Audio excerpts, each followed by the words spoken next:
एक बहुत बड़े बैंक में एक बुजुर्ग व्यक्ति जिन्होंने साधारण से कपड़े पहन रखे हैं और उनके हाथ में एक पुराना सा लिफाफा है, उसे लेकर वह बैंक के अंदर घुस जाते हैं।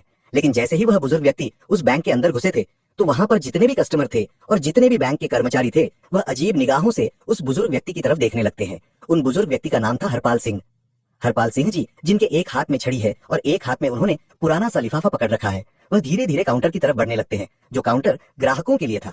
और ग्राहकों की मदद करने के लिए एक महिला वहां पर बैठी हुई थी, जिस महिला का नाम था संगीता। अब वह धीरे धीरे संगीता की तरफ पहुंच गए थे, लेकिन बैंक के अंदर जितने भी लोग थे और जितने भी बैंक के कर्मचारी थे, सभी की निगाहें हरपाल सिंह जी के ऊपर टिकी हुई थी। इसके बाद वह संगीता के पास जाते हैं और जाने के बाद बड़ी ही विनम्रता से कहते हैं कि देखिए मैडम, मेरे अकाउंट में क्या हो गया है, ये अच्छी तरह से चल नहीं रहा है। ऐसा कहकर हरपाल सिंह जी उस लिफाफे को संगीता की तरफ बढ़ाते हैं, लेकिन संगीता हरपाल सिंह जी के कपड़ों को देखकर उन्हें जज करती है और कहती है कि बाबा, क्या आप गलत बैंक में तो नहीं आ गए? मुझे लगता है कि आपका खाता इस बैंक में नहीं होगा। लेकिन तभी जो हरपाल सिंह जी होते हैं बड़े ही सहजता से कह देते हैं कि बेटी, एक बार तुम देख तो लो, शायद हो सकता है मेरा खाता इसी बैंक में हो। उसके बाद संगीता लिफाफा रखते हुए उनसे कह देती है कि बाबा, इसमें थोड़ा सा टाइम लगेगा और आपको थोड़ी देर तक वेट करना होगा।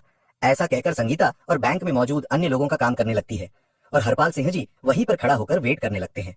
थोड़ी देर तक वह वेट करते हैं और वेट करने के बाद दोबारा से कहने लगते हैं कि बेटी, अगर तुम थोड़ा बिजी हो तो तुम मैनेजर को फोन कर दो, दरअसल मुझे उससे भी कुछ काम है, तो मैं उनसे कुछ बात कर लेता हूँ। इसके बाद संगीता ना चाहते हुए भी अपना फोन उठाती है और फोन उठाकर मैनेजर के केबिन का नंबर डायल कर देती है। उसने फोन किया था, फोन करने के बाद मैनेजर को बता दिया था कि एक बुजुर्ग व्यक्ति आपसे मिलना चाहते हैं, आप कहो तो मैं उनको वहां पर भेज देती हूँ। इसके बाद जो मैनेजर होता है वहीं से हरपाल सिंह जी को देखने लगता है।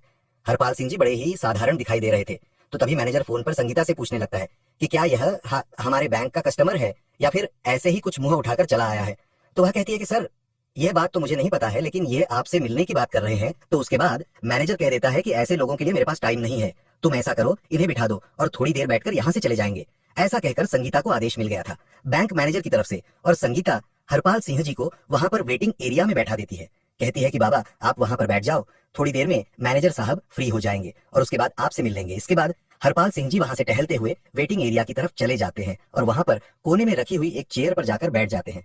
सभी लोग अभी तक भी हरपाल सिंह जी की तरफ देख रहे थे, क्योंकि वहां पर जितने भी कस्टमर आया करते वह अच्छे खासे सूट बूट में आया करते, लेकिन हरपाल सिंह जी ने साधारण से कपड़े पहन रखे थे और देखने से लग भी नहीं रहा था कि इनका अकाउंट इस बैंक में होगा, क्योंकि उस बैंक के अंदर काफी अमीर लोगों के अकाउंट रहा करते थे और यहाँ पर हरपाल सिंह जी का अकाउंट होने का कोई सवाल ही पैदा नहीं हो रहा था। इसी वजह से हरपाल सिंह जी आकर्षण का केंद्र बन गए थे और सभी लोग उनकी तरफ घूर घूर कर देखे जा रहे थे और तरह तरह की बातें उनके बारे में बना रहे थे। ये बातें हरपाल सिंह जी को भी सुनाई देती हैं, लेकिन वह इन सभी चीजों को इग्नोर करते हैं और अपना नंबर आने का वेट करते रहते हैं। वह सोचते हैं कि थोड़ी देर में मैनेजर आएगा और उससे मैं बात कर लूंगा।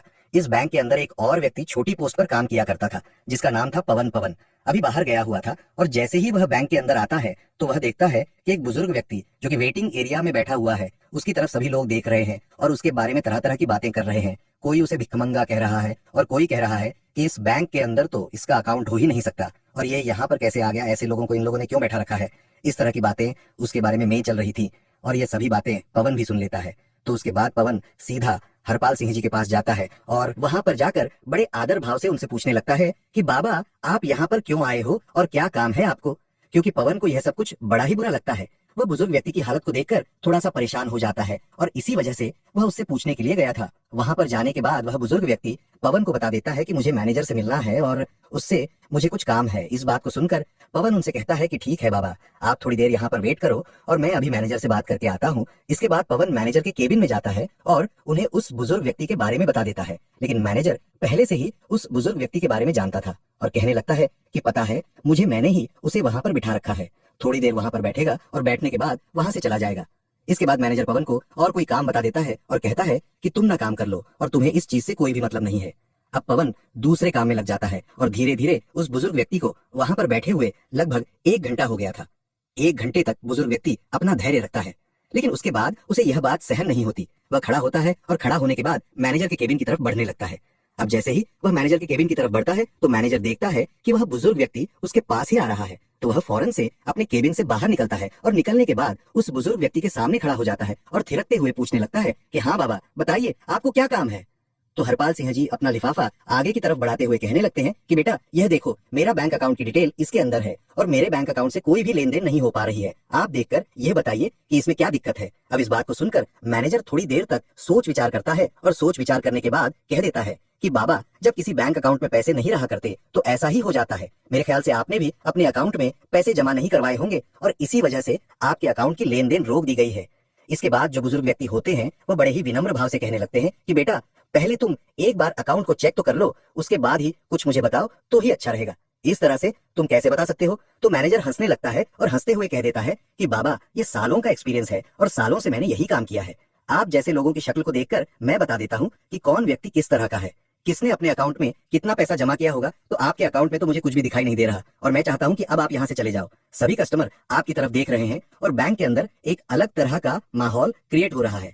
इसके बाद हरपाल सिंह जी उस लिफाफे को उसकी टेबल पर रखते हैं और कहते हैं कि ठीक ठीक है बेटा, मैं तो चला जाऊंगा, लेकिन तुम इस लिफाफे में जो भी डिटेल लिखी हुई है उनको एक बार जरूर से देख लेना। ऐसा कहकर हरपाल सिंह जी वहां से जाने लगते हैं और जाते जाते जैसे ही वह गेट पर पहुंचते हैं तो फौरन मुड़कर कहते हैं कि बेटा तुम्हें यह सब कुछ करने का बहुत बुरा नतीजा भुगतना पड़ेगा।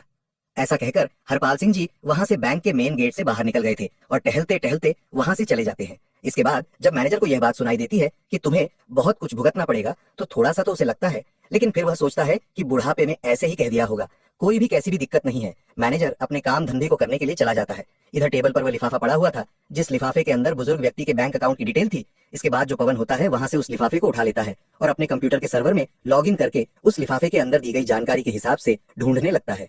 ढूंढने के बाद जब पुराना रिकॉर्ड खंगाला जाता है तो उसे पता चलता है कि यह जो व्यक्ति यहाँ पर आया था ये इस बैंक का एक तरह से मालिक ही है, क्योंकि इस बैंक के सब शेयर इसके पास ही है। अब इस बात को सुनकर वो बड़ा ही हैरान होता है और भी अच्छी तरह से उस डिटेल को पढ़ने लगता है। तो डिटेल को पढ़ने के बाद वह पूरी तरह से कंफर्म हो जाता है कि यह इस बैंक के मालिक ही हैं।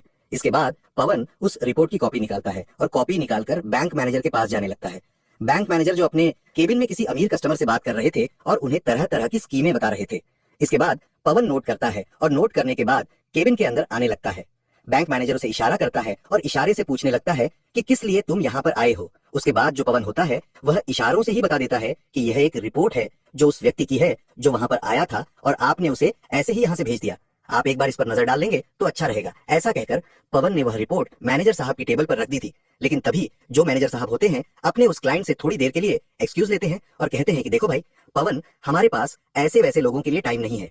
इसके बाद पवन बड़े आदर भाव से मैनेजर साहब से कहने लगता है कि अगर आप इसको एक बार देख ले तो बड़ा ही अच्छा रहेगा। लेकिन जो मैनेजर है वह उस रिपोर्ट को आगे की तरफ सरका हुए कहता है कि मुझे इसको नहीं देखना और मुझे ऐसे कस्टमर में कोई भी दिलचस्पी नहीं है। ऐसा कहकर उसने रिपोर्ट को पवन की तरफ बढ़ा दिया था और पवन उस रिपोर्ट को वहां से लेकर अपने काम धंधे में लग जाता है। बैंक के अंदर का माहौल अब शांत हो गया था। सभी लोग अपने काम धंधे में लग गए थे और धीरे धीरे शाम हो जाती है। उसके बाद दूसरे दिन उसी टाइम पर, जिस टाइम पर हरपाल सिंह जी आए थे उसी टाइम पर फिर से आते हैं। लेकिन आज उनके साथ एक सूट बूट वाला व्यक्ति था जिसके हाथ में एक ब्रीफ केस भी था और अंदर आने के बाद वहां पर सभी लोगों का अटेंशन अपनी तरफ खींचते हैं। इसके के बाद में मैनेजर को अपनी तरफ आने का इशारा करते हैं तो मैनेजर भी डरते हुए अपने केबिन से निकलकर हरपाल सिंह जी के सामने आकर खड़ा हो गया था। तभी हरपाल सिंह जी मैनेजर से कहते हैं कि मैनेजर साहब, मैंने आपसे कहा था ना कि यह बात आपको बहुत भारी पड़ेगी। आपने जो कुछ भी कल मेरे साथ किया था वह बिल्कुल भी बर्दाश्त के लायक नहीं है, तो अब आप अपनी सजा भुगतने के लिए तैयार हो जाइए। इस बात को सुनकर मैनेजर थोड़ा सा बौखला जाता है, लेकिन फिर वह सोचता है कि क्या सजा मुझे दे सकते हैं, भला में साथ क्या कर सकते हैं। उसके बाद हरपाल सिंह जी कहते हैं कि तुम्हें मैनेजर के पद से हटाया जा रहा है और तुम्हारी जगह इस बैंक में काम करने वाले पवन को मैनेजर बनाया जा रहा है और तुम्हें फील्ड का काम देखना होगा। इस बात को सुनकर मैनेजर थोड़ा सा बौखला जाता है और वह कहने लगता है कि आप होते कौन हो मुझे इस तरह से हटाने वाले। तो हरपाल सिंह जी कह देते हैं कि मैं इस बैंक का एक तरह से मालिक ही समझ लो, क्योंकि 60 पर शेयर वैल्यू मेरे पास है और मैं चाहूं तो तुम्हें हटा भी सकता हूं और किसी और को तुम्हारी जगह लगा भी सकता हूं। ये बात सुनकर बैंक के अंदर जितने भी कर्मचारी थे और जो कुछ कस्टमर कल भी इस बैंक के अंदर आए थे और आज भी आए थे, वह सभी लोग एकदम से हैरान हो जाते हैं और हरपाल सिंह जी की तरफ फटी की फटी रह गई निगाहों से देखने लगते हैं। इसके बाद वह व्यक्ति जो हरपाल सिंह जी के साथ आया था वह अपने उस सूटकेस को खोलता है और खोलने के बाद उसमें से एक डॉक्यूमेंट निकालता है जो कि पवन की प्रमोशन का था। उसे एक बैंक मैनेजर बना दिया गया था। इसके बाद में दूसरा लेटर निकलता है जिसको बैंक मैनेजर को दे देता है और कहता है कि अगर तुम्हें फील्ड में ड्यूटी करनी है तो तुम बेशक से कर लो, लेकिन मैनेजर बनकर तुम इस बैंक में नहीं रह सकते। यह बात सुनकर मैनेजर के पसीने छूटने लगते हैं और वह अपनी कल की गलती के लिए बुजुर्ग व्यक्ति से माफी मांगने लगता है। लेकिन तभी जो हरपाल सिंह जी होते हैं वह उसे उठाते हैं और कहते हैं कि माफी किस बात की मांग रहे हो और मैं किस वजह से तुम्हें माफ कर दूं। तुमने मेरे साथ जो व्यवहार किया था वह हमारे इस बैंक की पॉलिसी के खिलाफ है। क्या तुमने कभी भी इस बैंक की पॉलिसी नहीं पढ़ी? यहाँ पर गरीब और अमीर में कोई भी फर्क नहीं किया जाएगा और सभी को एक ही पलड़े में तोला जाएगा। दरअसल इस बैंक की स्थापना हरपाल सिंह जी ने की थी और उन्होंने यह बात पहले ही घोषित कर दी थी कि इस बैंक के अंदर किसी को भी गरीब नहीं समझा जाएगा और न ही किसी को ज्यादा अमीर समझा जाएगा। सभी के साथ सामान्य व्यवहार किया जाएगा और कोई भी बैंक का स्टाफ ऐसा करता है तो उसके खिलाफ कड़ी से कड़ी कार्रवाई की जाएगी। तो हरपाल सिंह जी कहते हैं कि वह तो मैं तुम पर रहम कर रहा हूँ कि तुम्हें काम करने योग्य छोड़ रहा हूँ, वरना मैं चाहूँ तो तुझे यहाँ से हटा भी सकता हूँ। जो तुमने मेरे साथ किया है वह बिल्कुल भी किसी के साथ नहीं होना चाहिए। तुम्हारे बैंक में काम करने वाला पवन, जिसके हाथ में कुछ भी नहीं था, लेकिन फिर भी उसने मुझसे आकर पूछा और मेरे लिए कुछ करना चाहा, तो इस पोस्ट के लिए वह असली हकदार है, ताकि वह ग्राहकों को अच्छी तरह से समझ सके और उनके कपड़ों को देखकर उनको कुछ जज ना कर सके। ऐसा कहकर हरपाल सिंह जी संगीता को बुलाते हैं और संगीता को भी इस बात के बारे में फटकार लगाते हैं। कहते हैं कि मैं पहली गलती समझकर तुम्हारी इसे माफ कर रहा हूँ, लेकिन बैंक के अंदर कोई भी व्यक्ति अगर आए तो उसको उसके कपड़ों से जज नहीं करना है, उसके बारे में तसल्ली से देखना चाहिए। अगर तुम मुझे पहले ही हैंडल कर लेती तो इस मैनेजर के पास मुझे नहीं जाना पड़ता और मुझे और ज्यादा अपमान का सामना नहीं करना पड़ता। इसके बाद संगीता हाथ जोड़ने लगती है और उनसे माफी मांगने लगती है। कहती है कि बाबूजी मुझे माफ कर दो, मुझसे बहुत बड़ी गलती हो गई और आगे से आपको ऐसा कुछ भी देखने को नहीं मिलेगा। इसके बाद हरपाल सिंह जी वहां से उस व्यक्ति के साथ वापस जाने लगते हैं और सभी लोगों से कहकर गए थे कि पवन से बहुत कुछ तुम्हें सीखने की जरूरत है और इससे जितना हो सके उतना सीख लीजिए, तुम्हारे लिए अच्छा होगा।